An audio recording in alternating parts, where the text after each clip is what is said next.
भाजप नेत्या पंकजा मुंडे यांच्या ताब्यातील वैद्यनाथ कारखान्याचा लिलाव होणार आहे। 203 कोटींच्या कर्ज वसुलीसाठी युनियन बँकेकडून आता ही प्रक्रिया सुरू झाली आहे।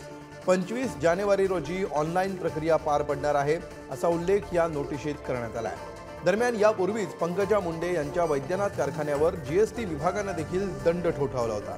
त्यानंतर आता ही कारवाई झाल्यामुळे हा कारखाना पुन्हा एकदा चर्चेत आला आहे।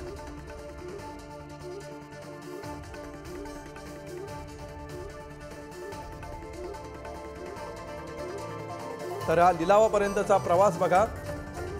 हा कारखाना भाजप नेते स्वर्गीय गोपीनाथ मुंडे यांच्या काळामध्ये अस्तित्वात आला। अल्पावधीतच कारखाना उत्कृष्ट व्यवस्थापन आणि गाळपासाठी नावारूपाला आला। गोपीनाथ मुंडे यांच्या निधनानंतर पंकजा मुंडे यांच्याकडे त्याचं सगळं व्यवस्थापन आलं आणि याविषयी आपण अधिक चर्चा करण्यासाठी फोन लाईनवरून आपल्यासोबत सध्या एकनाथ खडसे आहेत। खडसेजी, ज्या प्रकारे आता वैद्यनाथ कारखान्याचा लिलाव होणार असल्याचं जाहीर करण्यात आलंय, कसं बघता आपण या सगळ्या प्रक्रियेकडे? वैद्यनाथ सहकारी साखर कारखाना सुरू करत असताना मुंडे साहेबांनी प्रचंड मेहनत घेतली। साखर कारखानदारांचं प्राबल्य होतं, प्रस्थापितांचं, आणि अशा कालखंडामध्ये महाराष्ट्रामधले साखर कारखानदारी वाढली पाहिजे आपल्या बाजूनं। म्हणजे त्याप्रमाणे भारतीय जनता पार्टीकडे अधिक कारखानदारांच्या संख्या, म्हणजे अधिक कारखाने भाजपच्या कार्यकर्त्यांना उघडायचा सातत्याने आग्रह राहील। सहकारी संस्थांमध्ये सूतगिरणी असतील, कारखाने असतील, टायर फॅक्टरी असतील, याबाबतचे आग्रही राहायचे आणि त्या माध्यमातून त्यांनी आपला एक कारखाना सुरू केला। मग या कारखान्याची सुरुवात करत असताना अनेक अडचणीवर मात करून त्यांचे शेअर जमा करणं, हे करणं, त्या कालखंडामध्ये नवीन कारखाना उभं करताना भयंकर अडचण होती की विश्वास नव्हता लोकांचा।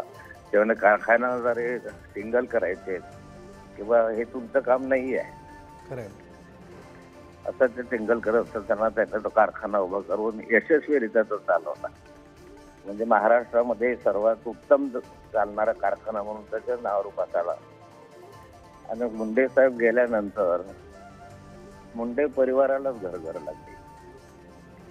म्हणजे शासनाने त्याला मदत करायचं टाळलं आणि अनेकदा सर्वच कारखाने असे आहेत महाराष्ट्रामध्ये की त्यांना कधी ना कधी कर्जाची गरज असते, त्याला हमी सरकारची लागते, कधी मदतीची गरज लागते, मदत सरकारकडून मिळत।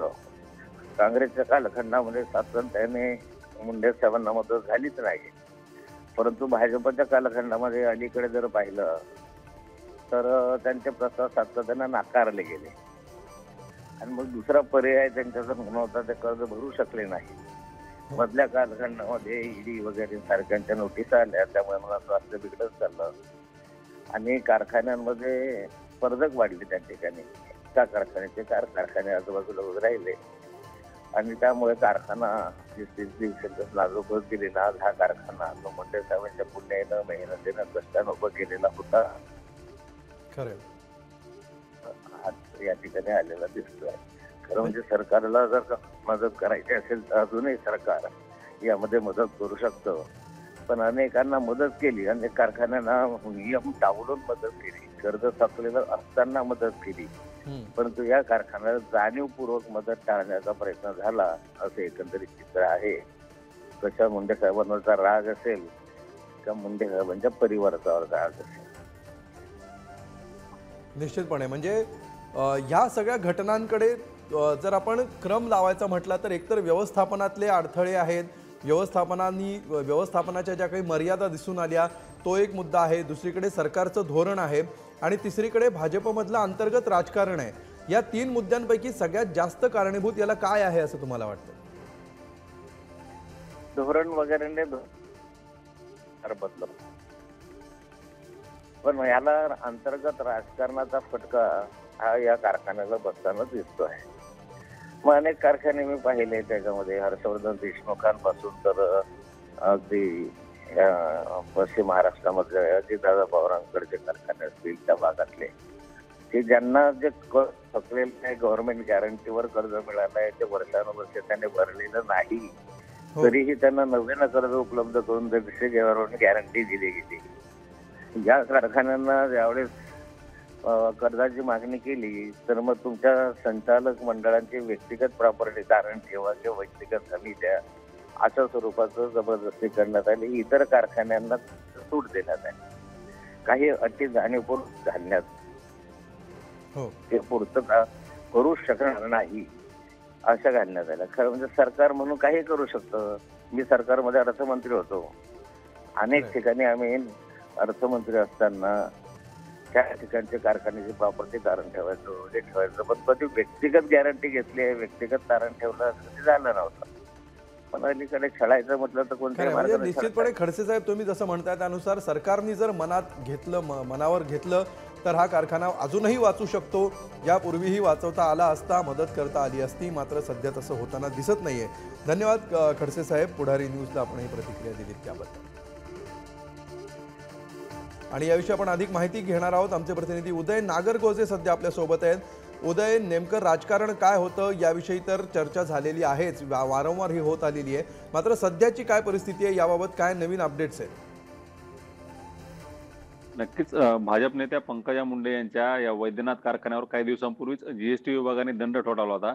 त्यावेळी त्यांच्या समर्थकांनी समोर येत चेक जमा केले होते. काहींनी 1 लाख, काहींनी 10 लाख, काहींनी 11 लाख आणि ही जी रक्कम आहे त्यातून त्या जीएसटी रकमेचा भरणा करू असं त्यांनी समर्थकांनी म्हटलं होतं. परंतु पंकजा मुंडे नाकारलं होतं. मी कार्यकर्त्यांची ही मदत घेऊ शकत नाही. मी स्वतः कारखाना वाचवेल असं जाहीर केलं होतं. परंतु त्यानंतरही आता कारखान्यामागचं जे संकट आहे ते टळलेलं दिसत नाहीये. युनियन बँकेने 203 कोटी रुपयांच्या थकीत कर्जापोटी आता लिलावाची नोटीस प्रसिद्ध केली असून 25 तारखेला ही प्रक्रिया ऑनलाईन पद्धतीने होणार असल्याचं या नोटीसमध्ये म्हटलंय. आता या दरम्यान काही यावर उपाययोजना होतात का आणि शासनाकडून काही मदत होते का हे पाहणं महत्त्वाचं ठरणार आहे. शासनाकडून खरंय. काही मदत मिळाली किंवा कर्ज थकीत हमी मिळाली तर ही लिलाव प्रक्रिया थांबवता येईल का हे पाहणं महत्त्वाचं ठरणार आहे. निश्चित. धन्यवाद उदय या सविस्तर माहितीबद्दल.